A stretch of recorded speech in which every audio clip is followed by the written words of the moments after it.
Viewers, എല്ലാവർക്കും ദിജോസ് വേൾഡിൻ്റെ പുതിയൊരു വീഡിയോയിലേക്ക് സ്വാഗതം. ഓവുലേഷൻ കഴിഞ്ഞിട്ട് പലതരത്തിലുള്ള ലക്ഷണങ്ങൾ കാണുമ്പോൾ ചേച്ചി ഇത് ഇംപ്ലാന്റേഷൻ്റെതാണോ, ഞങ്ങൾക്ക് പോസിറ്റീവ് ആയിട്ടുണ്ടോ എന്ന് ചോദിക്കുന്ന ഒരുപാട് പേര് നമ്മുടെ ചാനലിലുണ്ട് കേട്ടോ. അപ്പോൾ ഇന്നത്തെ വീഡിയോയിൽ സംസാരിക്കുന്നത് നമുക്ക് ഇംപ്ലാന്റേഷൻ നടക്കുന്ന സമയത്തും അതുപോലെ പീരിയഡ്സ് ആകുന്നതിന് തൊട്ട് മുൻപ് ഉണ്ടാകുന്ന ശരീരത്തിലെ ഒരു വേദനയെ പറ്റിയിട്ടാണ്. ഇത് ഇംപ്ലാന്റേഷൻ്റെതാണോ പീരിയഡ്സിൻ്റെതാണോ എന്ന് എങ്ങനെ എളുപ്പത്തിൽ വേർതിരിച്ചറിയാമെന്നും ഇന്നത്തെ വീഡിയോയിൽ സംസാരിക്കുന്നുണ്ട് കേട്ടോ. അപ്പോൾ നമുക്ക് വീഡിയോ സ്റ്റാർട്ട് ചെയ്യാം. നമ്മുടെ ചാനൽ ഫോളോ ചെയ്തിട്ട് ഒരുപാട് ആളുകൾ ഇതിനോടകം കൺസീവ് ആയിട്ടുണ്ട്. അവരുടെയൊക്കെ സക്സസ് സ്റ്റോറീസ് കാണാൻ വേണ്ടിയിട്ട് ചാനൽ വിസിറ്റ് ചെയ്തതിന് ശേഷം കമ്മ്യൂണിറ്റി ടാബ് നോക്കുക കേട്ടോ. അതുപോലെ സക്സസ് സ്റ്റോറീസ് ദിജോസ് വേൾഡ് എന്ന് പറഞ്ഞിട്ട് യൂട്യൂബിൽ സെർച്ച് ചെയ്യുവാണെങ്കിൽ സക്സസ് സ്റ്റോറീസിൻ്റെ വീഡിയോസ് നിങ്ങൾക്ക് കാണാനായിട്ട് സാധിക്കും. അതിൽ നിങ്ങളുടേതായിട്ടുള്ള സെയിം ഹെൽത്ത് കണ്ടീഷൻസ് ഉള്ള ആളുകൾ എന്തൊക്കെ ടിപ്സാണ് ഫോളോ ചെയ്തതെന്ന് നോക്കുക. അതിൽ നിങ്ങൾക്ക് യൂസ്ഫുൾ ആണെന്ന് തോന്നുന്ന തരത്തിലുള്ള ടിപ്സ് ഫോളോ ചെയ്യാനായിട്ട് ശ്രദ്ധിക്കുക കേട്ടോ. ഒരിക്കലും ഒരു ഡോക്ടറുടെ ട്രീറ്റ്മെന്റിന് സബ്സ്റ്റിറ്റ്യൂട്ട് ആയിട്ടുള്ളതല്ല നമ്മുടെ ചാനലിൽ കൊടുത്തിരിക്കുന്ന ഒരു ടിപ്സും തന്നെ. ഡോക്ടറുടെ ട്രീറ്റ്മെന്റ്സിനോടൊപ്പം ഇതുപോലെ ലൈഫ് സ്റ്റൈൽ ചേഞ്ചസും കൂടി കൊണ്ടുവരാൻ ശ്രമിക്കുകയാണെങ്കിൽ നിങ്ങൾക്ക് വേഗത്തിൽ കൺസീവ് ആകാനായിട്ട് സാധിക്കും കേട്ടോ.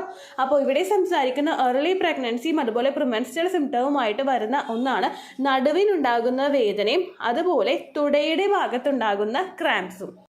ഏറ്റവും ആദ്യം നമുക്ക് നടുവേദനയിൽ നിന്ന് തന്നെ തുടങ്ങാം. പീരിയഡ്സ് ആകുന്നതിന് തൊട്ട് മുൻപായിട്ട് പലർക്കും നടുവേദന ഉണ്ടാകുന്നുണ്ട്.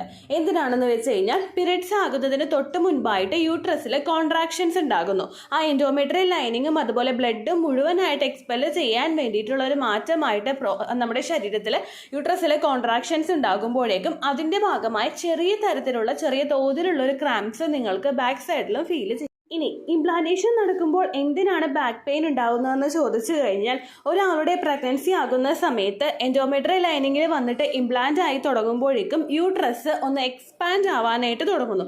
നേരത്തെ കണ്ടീഷനിൽ കോൺട്രാക്ഷൻസ് ഉണ്ടാകുമ്പോൾ ഈ ഒരു കണ്ടീഷനിൽ ഉണ്ടാകുന്നത് യൂട്രസിന്റെ എക്സ്പാൻഷനാണ്. എക്സ്പാൻഷൻ ഉണ്ടാകുന്ന സമയത്തായിട്ട് നമുക്ക് ആ യൂട്രസിന് തൊട്ട് ചുറ്റുമുള്ള ഭാഗങ്ങളിലും ഇതുപോലെ മൈൽഡായിട്ട് ക്രാംസ് ഫീൽ ചെയ്യാനായിട്ട് ചാൻസ് ഉണ്ട് കേട്ടോ. ചെറിയ തോതിലായിരിക്കും നമുക്ക് ഈ ഒരു വേദന അനുഭവപ്പെടുന്നത്. നടുവിന്റെ അങ്ങ് അറ്റത്തുള്ള പോർഷനിലായിരിക്കും ചിലപ്പോൾ നമുക്ക് വേദന ഏറ്റവും ആദ്യം സ്റ്റാർട്ട് ചെയ്യുന്നത്. ഒരുപാട് കൂടുതലായിട്ട് വരുന്ന പെയിൻ ആയിരിക്കില്ല, കുറച്ച് നേരം ഉണ്ടാവുന്നു പിന്നെ പോകുന്നു, അങ്ങനെയുള്ള രീതിക്കായിരിക്കും ഉണ്ടാവുന്നത്. ഇംപ്ലാന്റേഷൻ നടന്നിട്ടുള്ള ആരെങ്കിലുമാണ് ഈ വീഡിയോ കേട്ടുകൊണ്ടിരിക്കുന്നതെങ്കിൽ നിങ്ങൾക്ക് ചെറിയൊരു അവയർനെസ് ഇതിനെപ്പറ്റി ഓൾറെഡി തന്നെ കിട്ടിയിട്ടുണ്ടാകും കേട്ടോ. ഇംപ്ലാന്റേഷൻ നടക്കുന്ന സമയത്തുണ്ടാകുന്ന വയറുവേദന ഈ പറഞ്ഞതുപോലെ തന്നെ കുറച്ച് നേരം ഉണ്ടാവുകയും പിന്നീട് പോയിട്ട് പിന്നെ കുറച്ച് കഴിഞ്ഞിട്ട് നമുക്ക് ഫീൽ ചെയ്യുന്ന തരത്തിലുള്ളതായിരിക്കും ഇംപ്ലാന്റേഷൻ നടക്കുന്ന സമയത്തുണ്ടാകുന്ന വയറുവേദന. ഇത് വയറിന്റെ ലോവർ അബ്ഡമൻ പോർഷനിലും ലെഫ്റ്റോ റൈറ്റോ സൈഡിൽ ഉണ്ടാകുന്ന ഒരു ക്രാംസ് ആണെന്ന് എല്ലാവർക്കും തന്നെ അറിയാലോ. അതുപോലെ തന്നെയായിരിക്കും ഈ ഒരു ബാക്ക് പെയിനും നമുക്ക് ഫീൽ ചെയ്യുന്നത് കേട്ടോ. വളരെ കുറഞ്ഞ രീതിക്ക് മാത്രം, ഒരുപാട് പ്രഷറിലൊന്നുമല്ലാതെ കുറച്ച് നേരം ലാസ്റ്റ് ചെയ്യുന്നു, പിന്നെ അത് നമുക്ക് പോകുന്നു. റെസ്റ്റ് എടുത്ത് കുറച്ച് കഴിയുമ്പോഴേക്കും അങ്ങോട്ട് പോയി പോകുന്ന രീതിക്കായിരിക്കും ഇംപ്ലാന്റേഷൻ നടക്കുന്ന സമയത്ത് നടുവിന്റെ ഭാഗത്ത് വേദന ഉണ്ടാവുന്നത് കേട്ടോ. മെയിൻലി നടുവിന്റെ അറ്റം ഒരു ഭാഗം ഞാൻ പറഞ്ഞിട്ടുണ്ടെങ്കിലും മുതുകിന് നമ്മുടെ നേരെ തൊട്ട് മുകളിലായിട്ടുള്ള പോർഷനിലും ഒരുപാട് കട്ടുകഴപ്പ് പോലെ നമുക്ക് കുറേ നേരം നിൽക്കാൻ പറ്റാത്ത രീതിക്കുള്ള തരത്തിൽ ഇതുപോലെ ക്രാംസ് നമുക്ക് ഫീൽ ചെയ്യാം കേട്ടോ. അങ്ങനെ ക്രാംസ് ഉണ്ടാവുന്നത് നമുക്ക് വയറിൽ ബ്ലോട്ടിംഗ് ഒക്കെ ഉണ്ടാവുമ്പോഴാണ്. അതായത് പ്രൊജസ്ട്രോൺ ഹോർമോൺ കൂടുന്നതിൻ്റെ ഭാഗമായിട്ട് വയറിൽ നമുക്ക് ഗ്യാസ് ഫോം ചെയ്യാനായിട്ടുള്ള സിറ്റുവേഷൻസ് ഉണ്ട്. ഈ ഗ്യാസ് ഭയങ്കരമായിട്ട് കെട്ടിക്കിടന്നു കഴിഞ്ഞാൽ അതിൻ്റെ തൽഫലമായിട്ട് നമ്മുടെ അപ്പർ അബ്ഡോമൻ്റെ തൊട്ട് പുറകിലുള്ള പോർഷനിൽ നമുക്ക് ഇതുപോലെ കട്ടുകഴപ്പ് പോലെയുള്ള ഫീലിങ്സ് ഒക്കെ കണ്ടിന്യൂസ് ആയിട്ട് ഉണ്ടാകാം കേട്ടോ. അപ്പോൾ നിങ്ങളിത് പ്രഗ്നൻസിയുടേതാണോ പീരിയഡ്സിൻ്റെതാണോ എന്ന് വേർതിരിച്ചറിയേണ്ടത് ഇതിൽ വരുന്ന പെയിനിൻ്റെ തോത് അനുസരിച്ചിട്ടാണ്. ഈ പെയിൻ റേഡിയേറ്റ് ചെയ്താണ് വരുന്നതെങ്കിൽ, അതായത് കൂടുതൽ ശക്തമായിട്ടുള്ള രീതിക്ക് നിങ്ങൾക്ക് ഈ പെയിൻ ഫീൽ ചെയ്യുന്നുണ്ടെങ്കിൽ അത് പീരിയഡ്സിന് മുന്നോടിയായിട്ട് വരുന്ന തരത്തിലുള്ള പെയിൻ ആകാനായിട്ട് ചാൻസ് ഉണ്ട്. എന്നാൽ വളരെ കുറച്ചായിട്ട് മാത്രം കുറച്ചു നേരം ഉണ്ടാവുക പിന്നെ പോവുക, അങ്ങനെയുള്ള രീതിക്കാണ് നിങ്ങൾക്ക് പെയിൻ വന്ന് പോയിക്കൊണ്ടിരിക്കുന്നതെങ്കിൽ അത് ഇംപ്ലാന്റേഷൻ്റെ നടന്നതിൻ്റെ ആകാനായിട്ടും ചാൻസ് ഉണ്ട് കേട്ടോ. ഇനിയിപ്പോൾ ഈ ഒരു പെയിൻ നിങ്ങൾക്ക് ഉണ്ടാകുന്നില്ലെങ്കിലും വിഷമിക്കേണ്ട ആവശ്യമൊന്നുമില്ല. ഡേറ്റ് മിസ്സായിട്ട് 5 ദിവസത്തിന് ശേഷം ടെസ്റ്റ് ചെയ്ത് നോക്കാനായിട്ട് പ്രത്യേകം ശ്രദ്ധിക്കുക കേട്ടോ.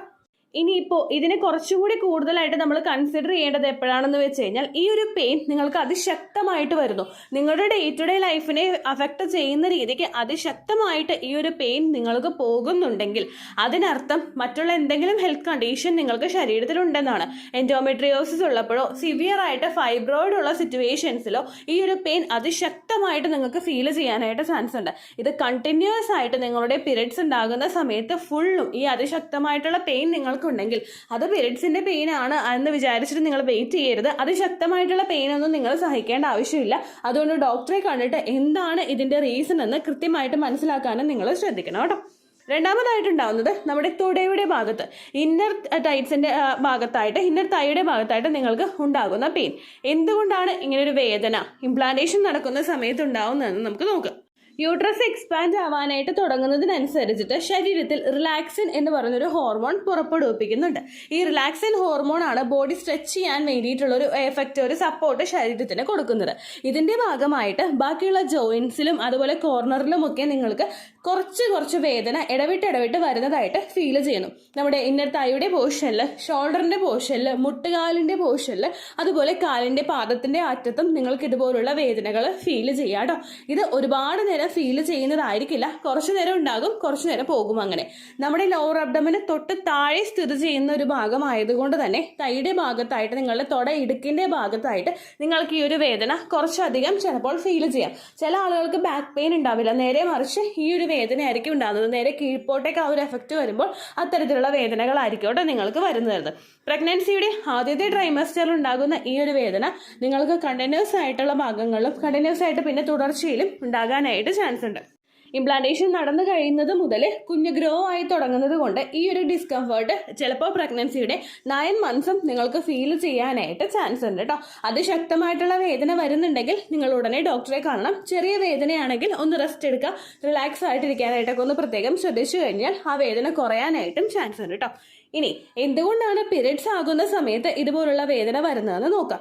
ഇവിടെയും യൂട്രസ് എക്സ്പാൻഡ് കോൺട്രാക്ഷൻസ് ഉണ്ടാകുന്നതിൻ്റെ ഭാഗമായിട്ട് ആ ഫുള്ളായിട്ട് ടിഷ്യൂസ് റിമൂവ് ചെയ്യാൻ വേണ്ടിയിട്ട് യൂട്രസ് ശ്രമിക്കുമ്പോൾ അതിൻ്റെ ഭാഗമായിട്ടായിരിക്കും നിങ്ങൾക്ക് ആ ഒരു ഭാഗത്തും വജൈനയുടെ ആ ഒരു അങ്ങറ്റത്തുള്ള ഭാഗത്തും അതുപോലെ നമ്മുടെ ആ കാൽത്തോടെ വന്ന് ചേരുന്ന ആ ഒരു ഭാഗത്തും ഈ ഒരു ഡിസ്കംഫേർട്ടും വേദനയൊക്കെ ഫീൽ ചെയ്യുന്നത് കേട്ടോ. ഈ ഒരു വേദനയും എക്സസ് ആയിട്ട് പീരിയഡ്സിൻ്റെ ഫ്ലോ ഉണ്ടാകുന്ന സമയത്ത് നമുക്ക് നല്ല കൂടുതലായിരിക്കും ഈ ഒരു വേദന. അതിനുശേഷം ആ ഒരു ഫ്ലോ ഒക്കെ ഒന്ന് കുറഞ്ഞു കഴിഞ്ഞാൽ ഈ ഒരു വേദന കുറയുകയും ചെയ്യും. അപ്പോൾ എക്സസ് ആയിട്ട് വേദന ഉണ്ടാകുമ്പോൾ നമുക്ക് ഭയങ്കര ഡിസ്കംഫേർട്ട് ആയിരിക്കില്ല, ഒട്ടും തന്നെ ഇരിക്കാൻ പറ്റാത്ത രീതിക്ക്. പീരിയഡ്സിൻ്റെ ക്രാംസ് ഉള്ളവർക്ക് ഇതിൻ്റെ ഒരു സെൻസേഷൻ ഭയങ്കര കൂടുതലായിരിക്കും കേട്ടോ. അങ്ങനെയാണ് നിങ്ങൾക്ക് ഈ ഒരു വേദന ഫീൽ ചെയ്യുന്നത്. മെയിൻലി ശരീരത്തിൽ പ്രോസ്റ്റാഗ്ലാൻഡിൻ്റെ റിലീസ് ഉണ്ടാവുന്നത് കൊണ്ടാണ് ഇത്തരത്തിൽ അതിശക്തമായിട്ടുള്ള വേദന നിങ്ങൾക്ക് വരുന്നത് കേട്ടോ. അപ്പോൾ ഇങ്ങനെയാണ് നമ്മൾ ഈ ഇന്നർ തൈയുടെ അവിടെ ഉണ്ടാകുന്ന വേദനയും തിരിച്ചറിയുന്നത്. അതായത് എങ്ങനെയാണ് ഈ വേദനയുടെ തോത്, ഷാർപ്പായിട്ടാണോ പെയിൻ വരുന്നത്, റേഡിയേറ്റ് ആയിട്ടാണോ പെയിൻ വരുന്നതെന്ന് നോക്കുക. ഇത് രണ്ടുമല്ലാതെ ചെറുതായിട്ട് മൈൽഡായിട്ട് വരിക പോവുക അങ്ങനെയുള്ള രീതിക്കാണ് നിങ്ങൾക്ക് ഫീൽ ചെയ്യുന്നതെങ്കിൽ ഇംപ്ലാന്റേഷൻ്റെ ഇതാകാനായിട്ട് ചാൻസ് ഉണ്ട് കേട്ടോ. അപ്പോൾ ഈ 2 തരത്തിലുള്ള ഡിസ്കംഫേർട്ട് നിങ്ങൾക്ക് ഉണ്ടാകുന്നുണ്ടെങ്കിൽ അതിനെ ഞാൻ പറഞ്ഞ രീതിക്ക് നിങ്ങൾ വേർതിരിച്ചെടുക്കാനായിട്ട് നോക്കുക. ഇനി ഈ 2 ലക്ഷണവും നിങ്ങൾക്കില്ലെങ്കിലും ഒരു പ്രശ്നവുമില്ല. ഒരുപാട് ആളുകൾ യാതൊരു തരത്തിലുള്ള ലക്ഷണങ്ങളില്ലാതെയും പ്രഗ്നൻസി പോസിറ്റീവ് കിട്ടുന്നുണ്ട് കേട്ടോ. കഴിഞ്ഞ ദിവസം ലൈവിൽ ഒരു കമൻറ്റ് വന്നിട്ടുണ്ടായിരുന്നു. ആ ചേച്ചിക്ക് 40 വയസ്സുണ്ട്, പീരിയഡ്സ് പ്രഗ്നൻസി ആയി, പിന്നെയും ബ്ലീഡിങ് ഉണ്ടായി, പിന്നെ ടെസ്റ്റ് ചെയ്ത് നോക്കിയപ്പോഴാണ് പോസിറ്റീവ് ആണെന്ന് അറിഞ്ഞത്. അങ്ങനെയുള്ള സിറ്റുവേഷൻസ് ഉള്ള ആളുകളും ഉണ്ട്. ചെറുതായിട്ട് സ്പോട്ടിങ്ങോ ബ്ലീഡിങ്ങോ ഒക്കെ വന്നിട്ടും പ്രഗ്നൻസി സർവൈവ് ചെയ്ത് കൊണ്ടുപോകുന്ന ആളുകളുണ്ട്. നിങ്ങൾക്ക് ഞാൻ അമിതമായിട്ടൊരു ഹോപ്പ് തരുമല്ല, അങ്ങനെയും നമുക്ക് ചുറ്റും നടക്കുന്നുണ്ട് എന്നൊരു അവയർനെസ് മാത്രമാണ് കേട്ടോ ഞാൻ തരുന്നത്. അപ്പോൾ നിങ്ങൾ ശ്രദ്ധിക്കേണ്ട കാര്യം, എത്രത്തോളമാണ് നിങ്ങൾക്ക് ബ്ലഡ് പോകുന്നത്, അതിൽ എത്രത്തോളം ക്ലോട്ട്സ് ഉണ്ട്, അബ്നോർമൽ ആയിട്ടാണോ നിങ്ങൾക്ക് ബ്ലീഡിങ് പോകുന്നത്, ഇങ്ങനെയുള്ള കാര്യങ്ങൾ ശ്രദ്ധിക്കുക. കഴിഞ്ഞ മാസത്തെ അപേക്ഷിച്ച് എന്തെങ്കിലുമൊക്കെ വ്യത്യാസങ്ങൾ പീരിയഡ്സ് ബ്ലീഡിങ്ങിൽ ഉണ്ടാകുന്നുണ്ടെങ്കിൽ മസ്റ്റായിട്ട് നിങ്ങൾ ടെസ്റ്റ് ചെയ്ത് നോക്കണം. അത് കാർഡ് ഉപയോഗിച്ചിട്ടോ അല്ലെങ്കിൽ തൊട്ടടുത്തുള്ള ലാബിൽ പോയിട്ട് ബ്ലഡ് ടെസ്റ്റിലൂടെ ചെയ്ത് നോക്കിയിട്ടോ നിങ്ങൾ കൺഫേം ചെയ്യാനായിട്ട് പ്രത്യേകം ശ്രദ്ധിക്കണം കേട്ടോ. ഇതുപോലുള്ള ഏർലി പ്രഗ്നൻസി സിംറ്റംസിൻ്റെ ഒരു പ്ലേലിസ്റ്റ് ക്രിയേറ്റ് ചെയ്തിട്ടിട്ടുണ്ട്. Early pregnancy symptoms the choose world എന്നാണ് ആ ഒരു പ്ലേലിസ്റ്റ്. നിങ്ങൾക്ക് നോക്കിക്കഴിഞ്ഞാൽ കാണാനായിട്ട് സാധിക്കും. അത് നിങ്ങൾക്ക് ഫോളോ ചെയ്യും. ആ ലക്ഷണങ്ങളൊന്നുമില്ല. അതുപോലെ തന്നെ ഓവുലേഷൻ കഴിഞ്ഞതിന് ശേഷം ഇതുപോലുള്ള പ്രഗ്നൻസി ലക്ഷണങ്ങളെ പറ്റി കേട്ടിട്ട് ടെൻഷൻ ആകുന്ന ഒരാളാണ് നിങ്ങളെങ്കിൽ അത്തരത്തിലുള്ള വീഡിയോസ് ആഫ്റ്റർ ഓവുലേഷൻ നിങ്ങൾ അവോയ്ഡ് ചെയ്യാനായിട്ട് പ്രത്യേകം ശ്രദ്ധിക്കണം കേട്ടോ. ഇത്രയേ ഉള്ളൂ വീഡിയോ. യൂസ്ഫുൾ ആയി കാണുമെന്ന് വിശ്വസിക്കുന്നു. യൂസ്ഫുൾ ആവുന്നുണ്ടെങ്കിൽ ലൈക്ക് ചെയ്യുക, ഫ്രണ്ട്സിനൊക്കെ ഷെയർ ചെയ്ത് കൊടുക്കുക കേട്ടോ. എന്തെങ്കിലും സംശയം ഉണ്ടെങ്കിൽ നിങ്ങൾ കമൻസിൽ ചോദിക്കുക. പണ്ടത്തെ വീഡിയോയ്ക്ക് കമൻസ് ഇടുന്നവർക്ക് റിപ്ലൈ ലഭിക്കുന്നില്ലെങ്കിൽ ലേറ്റസ്റ്റ് ആയിട്ട് ഞാൻ ഏത് വീഡിയോ ആണോ അപ്ലോഡ് ചെയ്യുന്നത് അതിന് താഴെ കമൻറ്റ് ഒന്ന് കോപ്പി പേസ്റ്റ് ചെയ്യാനായിട്ട് ശ്രദ്ധിക്കുക കേട്ടോ. അതുപോലെ ഓവുലേഷൻ ഡേറ്റ് കാൽക്കുലേറ്റ് ചെയ്ത് തരാനായിട്ട് റിക്വസ്റ്റ് ചെയ്യുന്ന ആളുകൾ എത്രയാണോ സൈക്കിൾ ലെങ്ത് അത് മെൻഷൻ ചെയ്യാനായിട്ട് ശ്രദ്ധിക്കുക. സൈക്കിൾ ലെങ്ത് എന്നതുകൊണ്ട് ഉദ്ദേശിച്ചത് ഓരോ മാസവും എത്ര ദിവസം കൂടുമ്പോഴാണോ ബ്ലീഡിങ് വരുന്നത് അതാണ് സൈക്കിൾ ലെങ്ത്. കഴിഞ്ഞ മാസം ഒരു 8-ാം തീയതിയാണ് ബ്ലീഡിങ് ആയതെങ്കിൽ ഈ മാസം 6-ാം തീയതിയാണ് ബ്ലീഡിങ് ആയതെങ്കിൽ കഴിഞ്ഞ മാസം 8-ാം തീയതി മുതൽ ഈ മാസം 6-ാം തീയതി വരെ എത്ര ദിവസമുണ്ടോ അത് കാലണ്ടറിൽ എണ്ണി തിട്ടപ്പെടുന്നതാണ് നിങ്ങളുടെ സൈക്കിൾ ലെങ്ത്. സൈക്കിൾ ലെങ്ത് നമ്മൾ കൃത്യമായിട്ട് കാൽക്കുലേറ്റ് ചെയ്യുകയാണെങ്കിൽ ഓവുലേഷൻ ഡേറ്റ് എളുപ്പത്തിൽ കണ്ടുപിടിക്കാൻ വേണ്ടിയിട്ട് ഒരുപാട് ആപ്ലിക്കേഷൻസും ഒരുപാട് ഓൺലൈൻ ആയിട്ടുള്ള വെബ്സൈറ്റുകളും ഇന്ന് നമുക്ക് അവൈലബിൾ ആണ്. പ്ലേ സ്റ്റോറിൽ പോയിട്ട് ഓൺലൈൻ ഓവുലേഷൻ ട്രാക്കർ എന്ന് ടൈപ്പ് ചെയ്ത് കഴിഞ്ഞാൽ നിങ്ങൾക്ക് അതുമായിട്ട് ബന്ധപ്പെട്ടിട്ടുള്ള ആപ്ലിക്കേഷൻസ് കിട്ടും.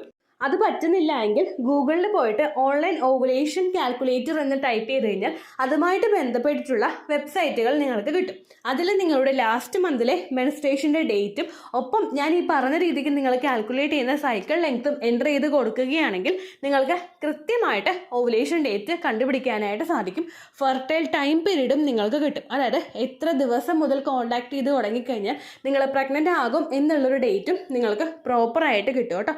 ഇത് കാൽക്കുലേറ്റ് ചെയ്യുന്ന സമയത്ത് സൈക്കിൾ ലെങ്ത് കാൽക്കുലേറ്റ് ചെയ്യുന്ന സമയത്ത് നിങ്ങളുടെ ആ ഒരു കലണ്ടറിൽ നോക്കി തന്നെ നിങ്ങൾ കാൽക്കുലേറ്റ് ചെയ്യുക. പല മാസങ്ങളിലും 30-31 ദിവസമുണ്ട്, അതുകൊണ്ടാണ് അങ്ങനെ പറഞ്ഞത്. ഒപ്പം നിങ്ങൾക്ക് ബ്ലീഡിങ് തുടങ്ങിയ ദിവസത്തിന് വേണം നിങ്ങൾ ഡേ 1 ആയിട്ട് എടുക്കാൻ വേണ്ടിയിട്ട്. സ്പോട്ടിങ് തുടങ്ങിയ ദിവസത്തിനെ, അതായത് ചെറുതായിട്ട് ഡിസ്ചാർജ് പോയി തുടങ്ങിയ ദിവസത്തിനെ നിങ്ങൾ കൺസിഡർ ചെയ്യേണ്ട ആവശ്യം ഇല്ല കേട്ടോ. അപ്പോൾ ഇത്രയേ ഉള്ളൂ വീഡിയോ. അടുത്തൊരു വീഡിയോ ആയിട്ട് നമുക്ക് വീണ്ടും കാണാം. ബൈ.